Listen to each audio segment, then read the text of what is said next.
Okay, so Gareth, I'm really delighted to have you here. So everyone, this is Gareth Russell, who's the co-founder and CEO of Jersey Road. And I did write down you're a comm specialist helping faith-based organizations raise their profile and influence. Now, I know we connected on LinkedIn. This was very early days when I just started out on my Kingdom entrepreneurial journey, and I reached out to you on LinkedIn.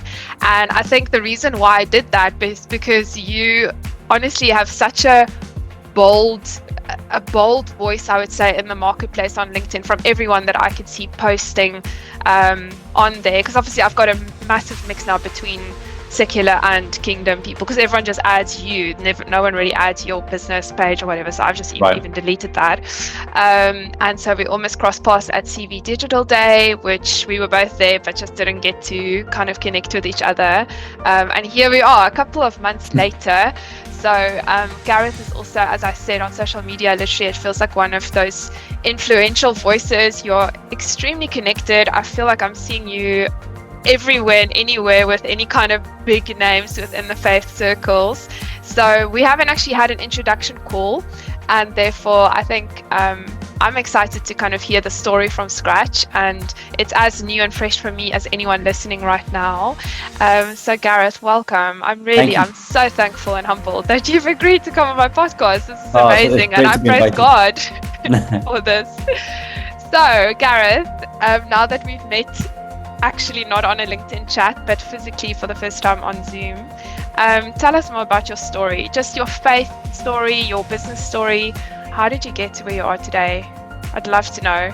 Yeah, so I was born in Glasgow in Scotland. Proud Scotsman, although I now live just north of London. I grew up in a Christian home. My dad was he was a businessman. He was a meat importer, so he had a meat importing business that was based again in Scotland, but they imported meat from all around the world. When I was about 5, he had he had a heart attack at that point. Wow. But he survived it, and then but sold the business and went to do some other stuff. So he then went to work for the Scottish government in promoting Scotland in America and in Europe, and he was really doing marketing at that point. And so that was what he was doing, really planted the seeds for what I ended up doing. My mum was a very caring person. She was very good with people and very relational. There would always be people coming around for lunch and for coffees, and she was very pastoral in that.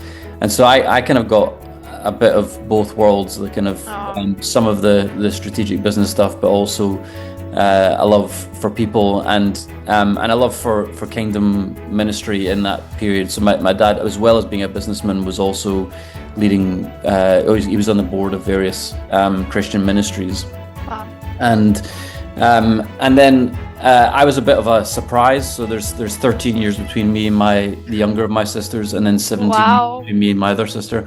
So I've always been the young one, but I learned a lot from all of my family and growing up, being a younger sibling as well. And then after I studied university, studied marketing, I took a year out, and that year out was kind of quite formative for me. So I took 6 months to work. There was a worship leader called Matt Redman and an author called J. John. They were doing a tour together, and I was the tour coordinator. So I love that for 6 months. And then the one thing I didn't enjoy with my marketing degree was market research, and so I decided to go and intern for Barna Research in the States for about 3 months in California, and loved that. And then I came back and I was offered a job at a music label that was based in Milton Keynes, where I am now. And so that was kind of this formative years of my career, and also my faith as well, because I had to move away from home for the first time. I did university at home, so I moved away from home for the first time when I started my job. Learned what it was like to live independently. You learn a bit more about your faith when you're choosing churches and communities to be part of. And I've almost got all of the bingo card complete now with the different denominations we've been part of over the years. So I'm not kind of a one-lane kind of guy. I quite enjoy the breadth of the church. But until that point, till I was maybe like 24 or 23, nothing serious or kind of dramatic had really happened. It would all been quite plain sailing. Yeah. And then my mum had been diagnosed with cancer 2 years previous. She passed away, and then my dad then died 6 months after that. He had a heart attack, and so to lose both parents within the space of 6 months was a pretty traumatic experience. And not that long after that, my wife and I got married about a year later. We then moved to India, lived in India for 18 months. And then when I came back, I was managing the company that I had gone to work for in Milton Keynes. And then the parent company went out of business, and so went into administration. And so there was 650 staff, and 2 were made redundant, and I was one of them. And so I learned a lot during that period about where you find your identity, because when I became managing director at 27, I think I've always been relatively humble and tried to keep myself humble, but I think I probably did believe my own hype to some degree, and took a bit of identity from being a young managing director, being the boss. And when you're then made redundant and you've seen this as your calling, you have a lot of questions to ask yourself and to ask God about what is calling, and what is my identity. And so that was really that. When I was made redundant, my wife had also handed her notice into her work, and we both sat there unemployed, saying, what's this next season going to look like? Yeah. And so that was really the birth of this agency that we now run. Or my wife's actually started another business now, but we both founded it together. And the same week, actually, we took over the leadership of our church as well. So the same week, we started a business and a church.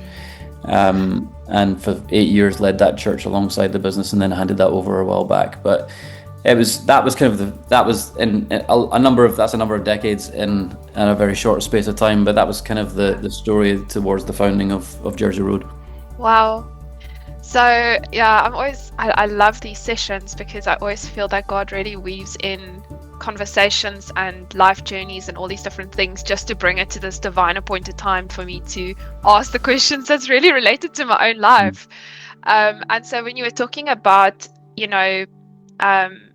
kind of being within business, but also the kingdom space, and having the leadership in a church plus running your businesses, I've seen a lot of these online influencers or people that's like, stay in your lane, don't think you can do both. And then others are like, oh, well, kind of the kingdom started in the marketplace because of the people that Jesus called, and therefore, if you have a kingdom business, you can still be doing the church thing. And so for me, where I'm at in my journey is that obviously I'm still working full time. I have this kingdom business on the side, which is, that's a whole other topic, but podcast is part of that. And then there's also another aspect where at the beginning of January kind of got led into more church plant team. And so now it's that point where, not a crossroad, but I'm like, is it okay to be in both? Or because you've obviously now had the experience, or is it kind of totally running yourself into the ground? Because that is quite a hardcore thing to do, church plant, and kind of go deep in. And then it's another thing going into a business, starting that off and also because of the vow that I made to God and the percentage that I want to give of my profits from this business, there will always be like the attacks and the warfare to kind of derail and, you know, delay and stuff like that. But yeah, just any thoughts around these two spheres, like how they come together? Is it like, how did you experience that? Is it okay to do it that way? And like, what do I need to be looking out for then on my journey? Because I'm in such a weird, I'm at this, I always say, like, the visions that I keep having is of me standing in front of the Red Sea, like everyone's camping and I can hear people singing it, but I'm just seeing the ocean is still shut and it hasn't opened up yet, and I know it will, but it's just that sort of, what am I, like, where am I at right now? So yeah, I'd love to know just more about that combo and Yeah, what you've I learned, think experienced. I think it's definitely it's different for different people, and so I don't think there's Okay. a one size fits all answer to this, because you can see throughout the Bible that some people, the Levites, were called to a very specific Yeah. role, whereas there were others who were called to, Joseph was called to government. There's others that were called to the workplace. Jesus was a craftsman, for the first 30 years of his life. So Yes. I think it is different, and what's most important here is about listening and then obedience. Okay. I think we did probably, or certainly I did. I won't speak for my wife, but I did have a bit of, I don't know if arrogance is the right word, but certainly kind of determination, pigheadedness, maybe, because we were being told by the guys who kind of ran the church network that we were part of, you'll only be able to do this for so long, leading the two things, because there won't be enough capacity to do both. And I was saying, we'd be the first people to be able to, run a hugely successful business and also have a huge church and all that sort of stuff. But that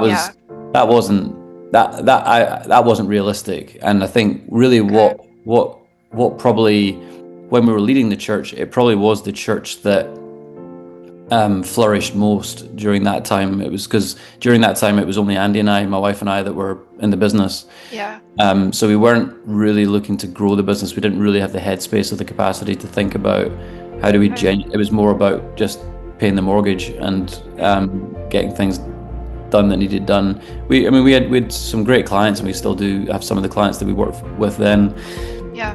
Now, but we are a very different business now to what we were when we were leading the church. And so I think you do need to recognize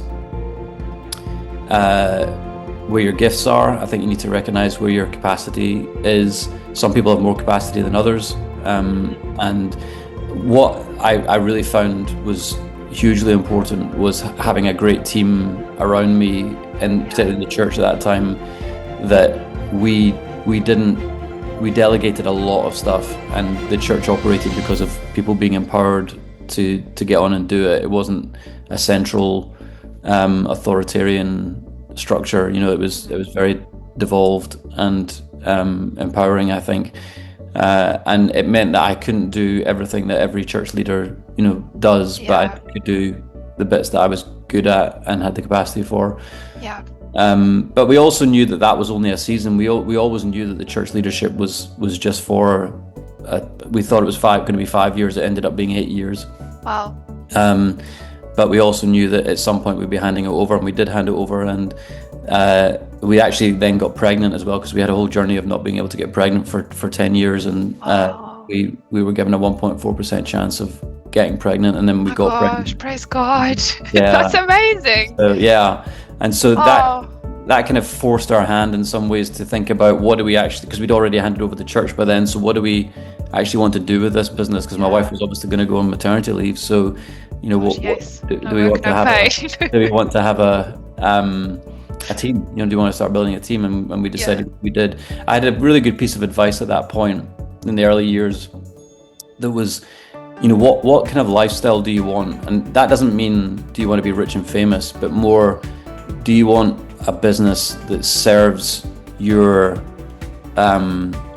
lifestyle, or do you want to build a business that is something that grows beyond you, and so you're doing it literally to pay are you doing it to just pay your living expenses and whatever other areas of your life you want to invest in?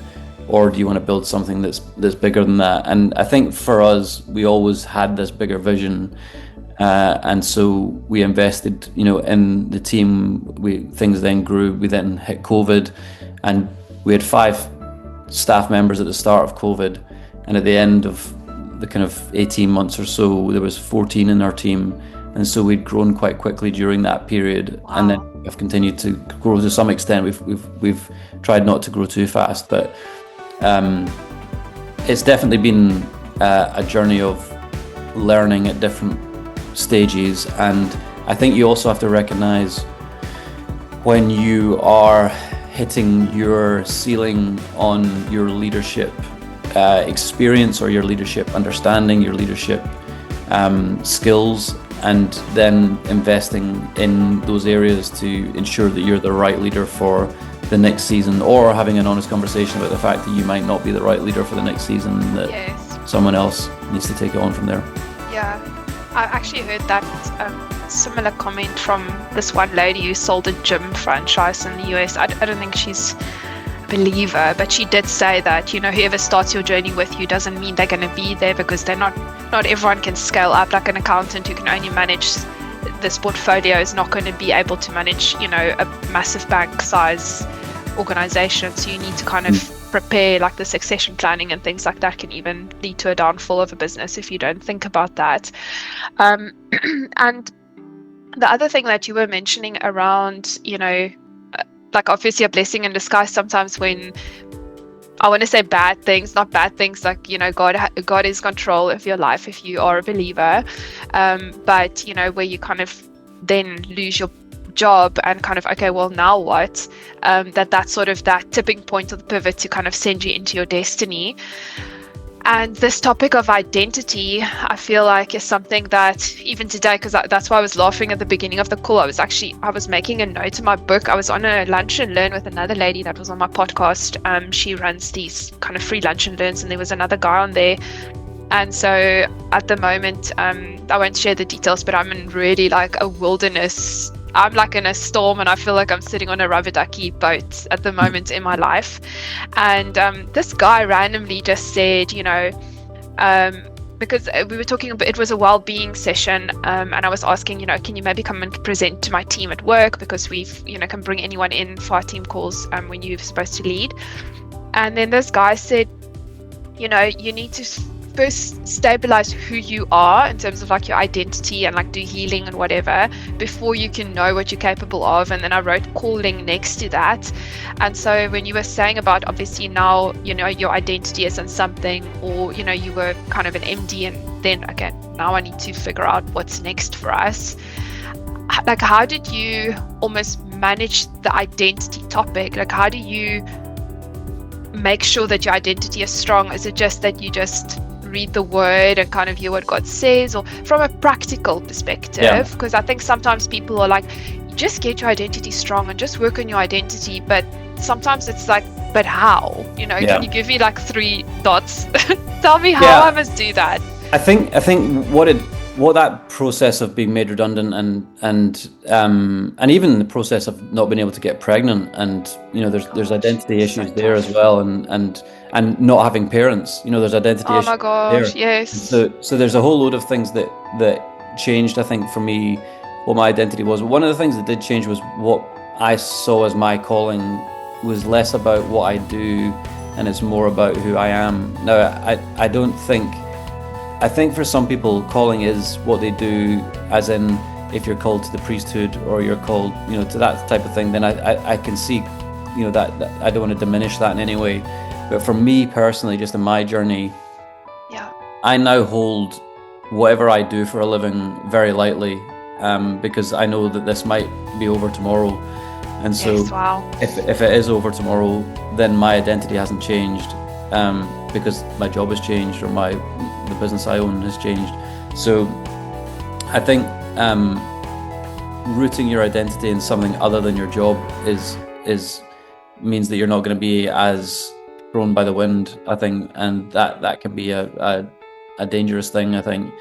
But I do think that there are making sure you are rooted in Scripture, and you are hearing words of truth over who you are, so that if there are other voices that are saying something counter to that, that you're not swayed by those. I also think, your identity doesn't change because you're going through bad times. You're not. Bad times are just a reality, and who you are is not. You haven't made it a bad situation because of who you are. I mean, I suppose some people do, but no. But life is hard, and business is hard, and we're quite often looking for the quick fix, or we're looking for the resolution. It's mostly not there. It's mostly. Gosh, you're speaking to me as if I think wow. No matter how successful people look and how successful a business looks, someone once said to me at the start of this whole journey, you always get the glory with the glory, and that has been the absolute truth in our life. That the more apparent success we've had as a business, the more that we've had to experience in terms of challenge, and it is really hard at times, and you're out of your comfort zone most of the time. And I think there used to be, a couple of decades ago, it used to be fake it until you make it, and that was, people trying to put on a pretense of having it all together. But I'm not sure that actually did us any favors, because I think it created something unrealistic, and it also encourages you to do things in your own strength rather than relying on God's strength. And my wife and I have been reading through the Old Testament again this year, and you realize, a lot of these people are terrible people. They're like Abraham, Sarah, and Moses, and David, and they have done terrible things. And but God made a promise to them, and He keeps, to that promise, and He keeps to that promise for us as well.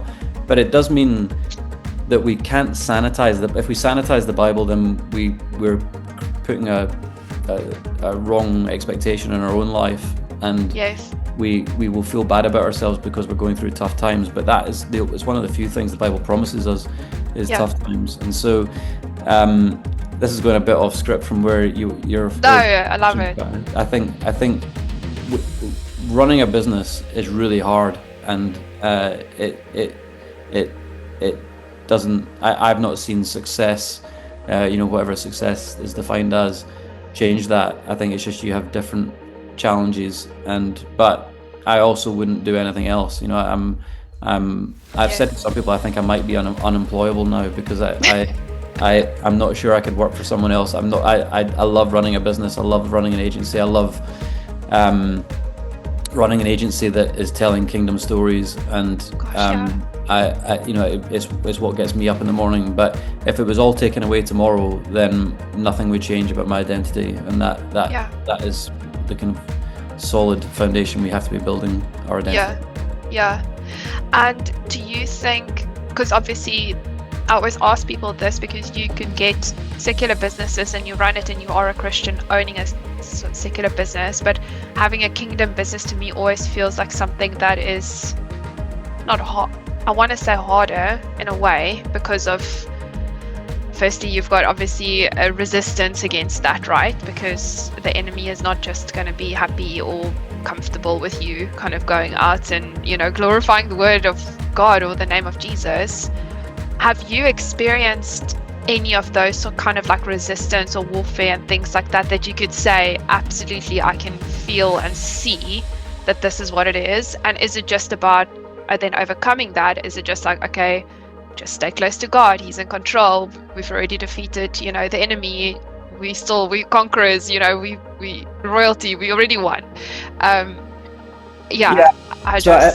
think I'd probably start by saying, I think no matter whether the business has a kingdom focus or not, I think if you're a Christian in business, I think you will face spiritual battle. So I don't think it's reserved for kingdom businesses, but I do think that there is a sense of there being a sense of battle. I think you need to discern though as well between what is battle and what is just normal, poor delivery. Just actually you've not executed it very well. You didn't do a good job. I think there's you can sometimes over spiritualize some of this stuff, and Yeah. that distracts you from what the heart of the problem is, which might be a process issue or a people issue or a execution issue. So I think you need to be careful with that. But um, we do pray as a team, and I think that Amazing. soaking things Wow. in prayer is a really effective part of who we are as a team. We also pray. We're a comms agency, so we pray when we're sending out stories to the media that we want, or we're trying to engage an influencer. We pray for favor in those conversations. We pray for wisdom, and we've seen that time and again. And even if we're doing proposals and we're doing new business development, we're praying that they come off, and that we were able to work with these amazing organizations. So I think you do want to be aware of it, and you want to be discerning of it, but I think you also need to discern what are the areas you just need to be better at. Yeah. where you Skill versus where are you attack. bringing? Sometimes you can bring battle on yourself just by not executing well. Yes, exactly. And obviously you've mentioned that you guys work with really awesome organizations. I did go and have a look on your website, and you've got Tia Fund and Biblica and Compassion and all these, serious names within the faith circles. Would you say that if you're looking at all of those bigger organizations, that there's anything noticeable between the massive organizations and how they run things and what they do versus the smaller ones? And the reason I'm asking that is almost, for me as a newbie, what can one sort of if there's maybe 2 or 3 things to take away from those types of organizations that you can incorporate as you as a new startup, or whoever's listening to this that's a new entrepreneur. This is how the big names in the faith circles do it. Now apply and see that within your own space as well. Yeah, I think obviously when you're comparing 2 extremely different enterprises, there are reasons why they're different, and not necessarily things you'd want to apply in the smaller context, that because they're just appropriate for a larger context. But I think the general principles, one is focus, and when you're small, when we started, we were delighted that anyone wanted us to invoice for anything. So we were That's how I feel. doing everything. Podcast, oh my gosh, I'm so excited for any interest, Exactly. any like if it's just one like, I'm like, oh my gosh, I'm so happy, thank God. Yeah, and there's an element of, I think you do need to find. It's almost market research. You need to find, where is the gap that we're trying to fill, and you can often do that. One way of doing that is by testing the market and seeing what opportunities there are. But the most effective organizations are those that are focused, and there's a great book called Mission Drift, which a lot of people have read, and it just really highlights the importance of being clear about what your mission is and sticking to that your mission is also, it's not just a focus for where you're going, but it's also a filter for what you can say no to. And I've learned the hard way about what we should say no to, and I've said yes to business just because I saw dollar signs, and when I've made decisions based on finance only that has maybe undermined our values, then that has always been a terrible decision, and it has come back to bite us. So we have a very clear sense of who we serve. We have a clear sense of why we exist, and we also have a clear sense of who we don't serve. And those organizations are incredible. They're very legitimate. They're doing great work, but it's just we're not the right agency for them. And so we're very happy to refer work to other people who would do a better job, but we're very clear about what we do. So the minute we became focused was when our business grew. When we were unfocused, we were struggling to kind of break through the next ceiling of turnover and growth. But when we did focus, and it didn't make sense the focus we were doing, because what we were saying was we're only going to focus on Christian organizations, and we're only going to focus on PR and comms.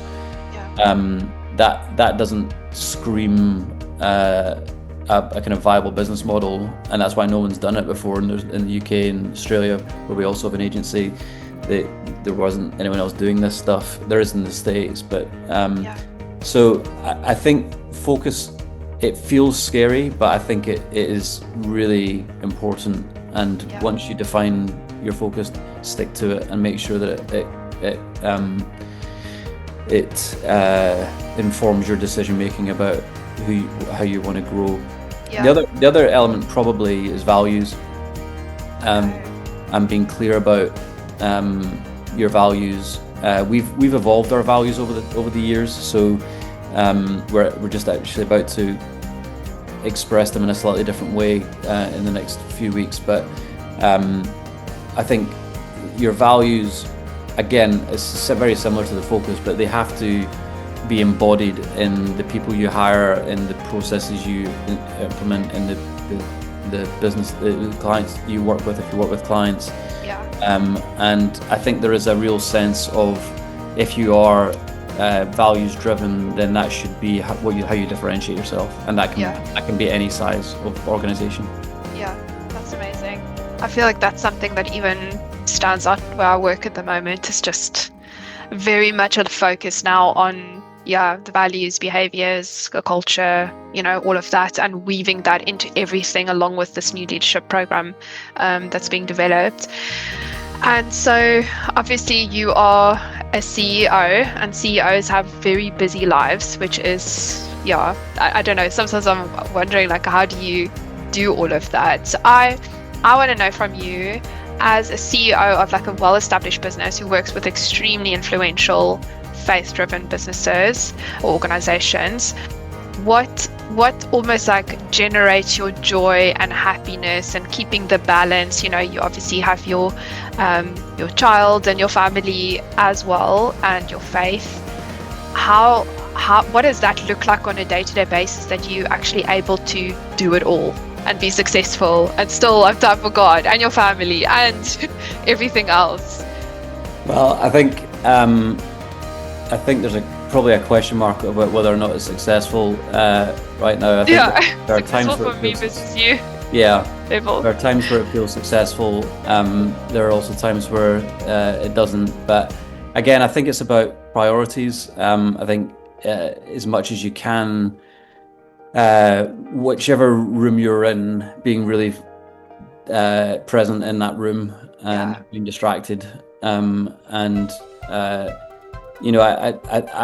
still a work in progress with this stuff, and I tried to put some rules in place when it comes to how long I'm away, when I'm traveling, or my wife and I do our Bible readings in the YouVersion Bible app, and we keep ourselves accountable on there. And but there's lots of things that I don't do well. And so I think having people around you that can speak into that and challenge you on that, I think is really important. I think having accountability, and we've got good friendships, but we've also, like, as a business, we actually have an advisory board, and they speak into the strategy and the direction and the culture of who we are as an agency, and we listen to those voices. They're not kind of just there to sort of tick a box. We actually want to hear from them and we listen to them, and we're kind of humble in how we do that, and hopefully they would say the same. So I think having good rhythms as much as you can, making sure you're present in the rooms that you're in, being as disciplined as you can be with the boundaries that you set. And when our daughter was growing up, it's less so the case now because her schooling's changed, but I always tried to make sure that I took a Friday afternoon off so that I could spend time with her then. And weekends I don't work. I try not to work in the evenings. We have a business in Australia, so that muddies the water sometimes. But even with that, I try to make sure that it's outside of the time that would have been family time. And so yeah, I think it's trying to be disciplined, and all of that is the way you do it. But again, I am not there yet, and I definitely you know, you read these books and you read these articles about how these successful, you know, highly successful in the world's eyes people run their schedules and their lives, and I don't think I'm going to be someone who's getting up at 3:30 in the morning to start my day. Yeah, but, I love to sleep. But you know, I do want to. I have a desire to be more disciplined, and that's certainly it's something I continue to look to do. Year. Yeah. Because there was the same session that I was talking about earlier. The lady was doing that well-being sort of lunch and learn, and she was talking about the PERMA model, and then this other book of Susan Jeffers. I forgot the name now, but it had all kind of like the self-reflection boxes, and you know, if you put friends, family, volunteering, well-being, faith, health, development, fun, you know, every box. If there's empty boxes, it means that you actually have an issue and you need to be balancing your life better. And I just looked at that thinking, oh my god, like, where's my fun? You know, I don't have balance. Like, does that mean like it's not like that purposeful? I don't know. And so my other question to you is, obviously, you know, once you start out, then it's very small, and like you kind of like still your CEO of your smaller business. But would you say, as a CEO of the kind of business that you run, that is something that you would tell all kingdom builders, like from the beginning, like reach for the stars, go for it, it's awesome to be the CEO? Or is it that, yes, it's awesome, but there's also ABC? These are the things that you should probably prepare yourself for, because that's coming. Yeah, I mean, I think what's awesome is doing what you really care about, you know, spending. I think the title is kind of a bit of an anomaly, or maybe not an anomaly. I think it's a bit of a red herring. Yeah. Okay. I think you can be any job title, but so long as you're doing what you love doing and you're passionate about it, and you feel like you're, you know, if you want to make a difference in the world, you feel like you're making a difference in the world. That's what's most important, I think. Yeah. As I said earlier, you know, it surprised me what what challenges you face as you grow in your career, and it's whilst there are people who look like they're living the high life, and they may be using social media to tell you all about it. You know, if people are using social media to tell you all about it, that's usually a bit of a warning sign in itself. Yes. But I think you certainly you shouldn't want to be a CEO just for the title. I think you want to find what you love doing.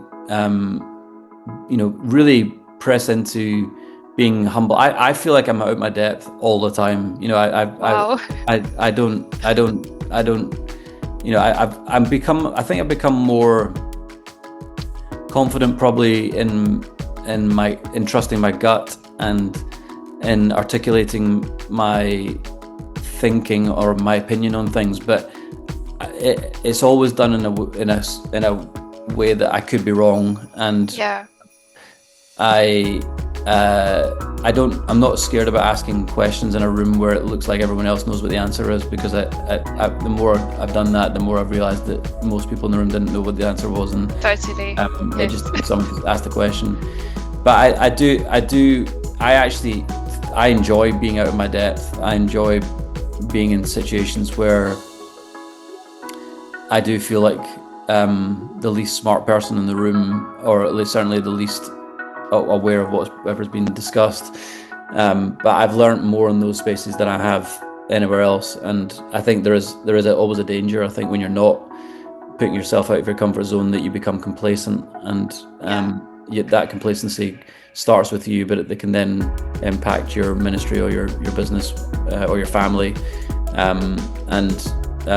So yeah, I think I'm trying to stretch myself. I'm currently in a point where I think I need to grow for the next season of growth for Jersey Road. And so I'm trying to figure out is that about, formal education? Is it about events that I attend? Is it about the people I'm surrounding myself with? Is it about podcasts that I'm listening to? Is it about working in areas that we've never worked before? So there's always a discernment there to figure out how do you continue to grow and push yourself and become a better leader. Yeah.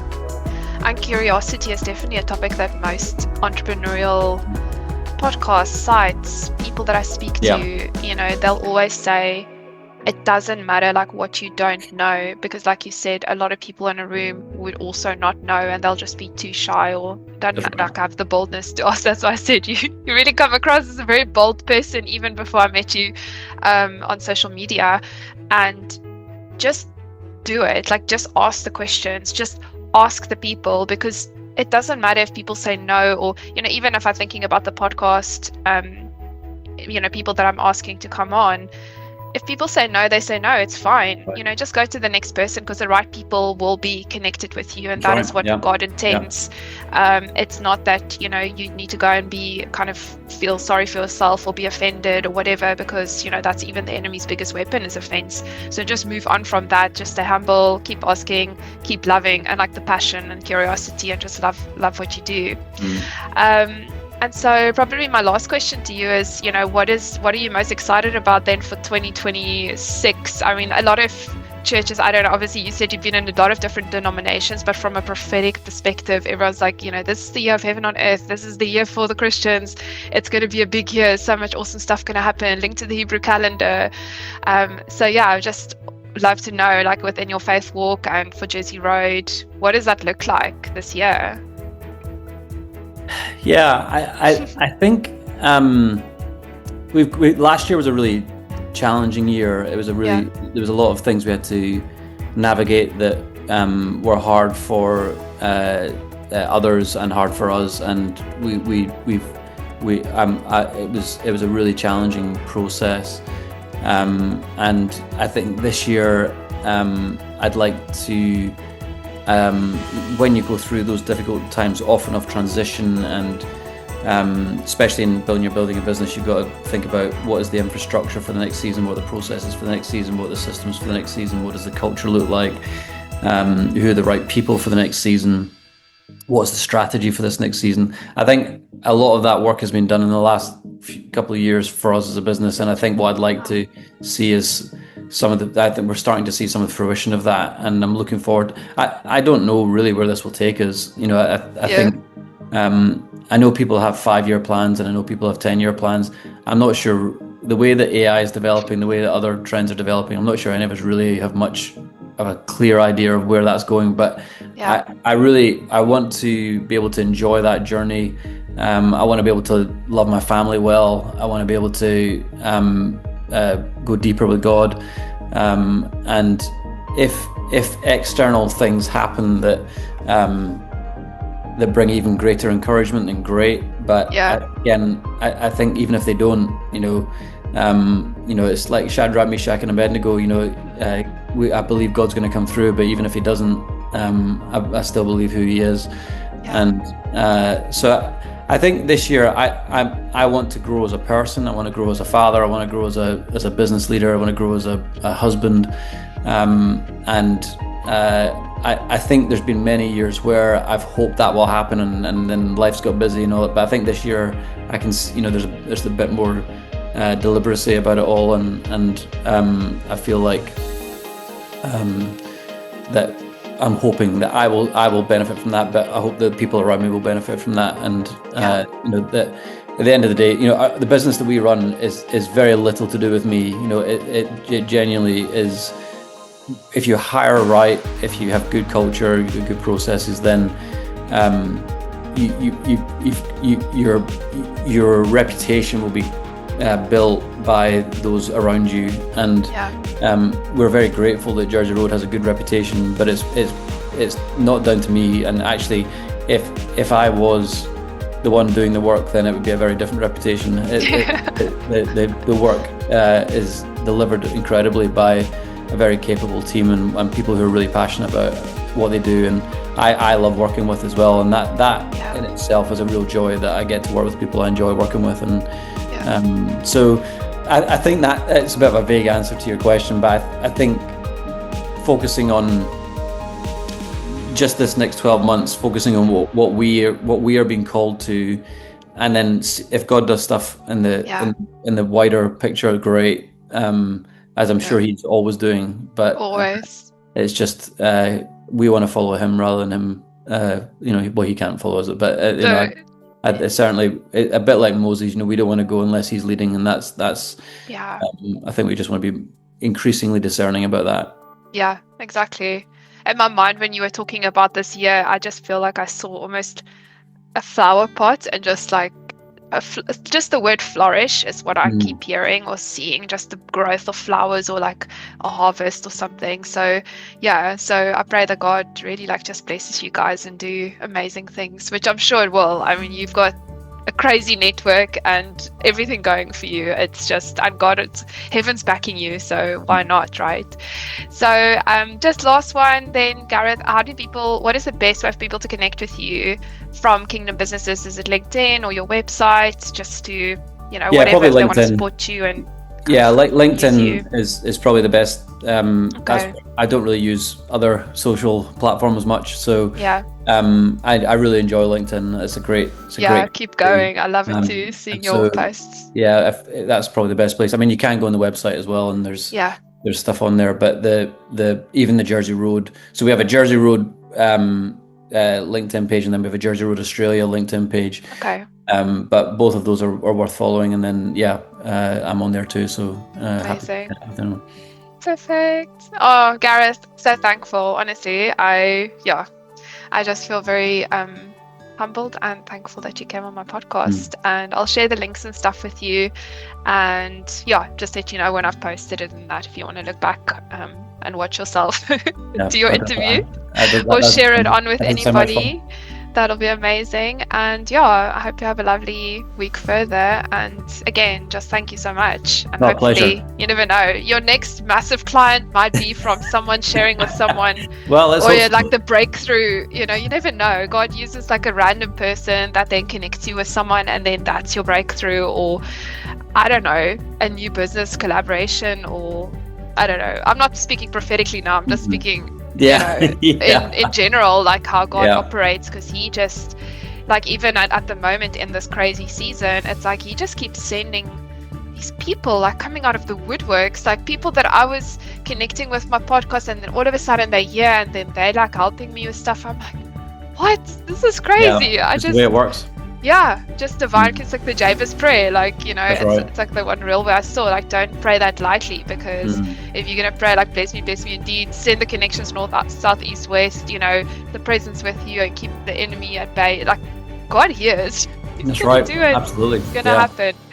So but anyway, well, bless you in the podcast and everything else you're doing. Thank you so much.